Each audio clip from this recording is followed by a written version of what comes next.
चैव स्वप्रकाशस्वरूपिणी महालक्ष्मीर्महाकाली महाकन्या सरस्वती भोगवैभवसन्धात्री भक्तानुग्रहकारिणी ईशावास्या महामाया महादेवी महेश्वरी हृल्लेखा परमाशक्तिर्मातृका बीजरूपिणी नित्यानन्दा नित्यबोधा नादिनी जनमोदिनी सत्यप्रत्ययिनी चैव स्वप्रकाशात्मरूपिणी त्रिपुरा भैरवी विद्या हंसा वागीश्वरी शिवा वाग्देवी च महारात्री कालरात्रिस्त्रिलोचना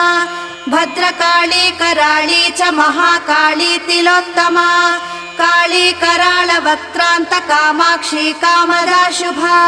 चण्डिका चण्डरूपेशा चामुण्डा चक्रधारिणी त्रैलोक्य जननी देवी त्रैलोक्य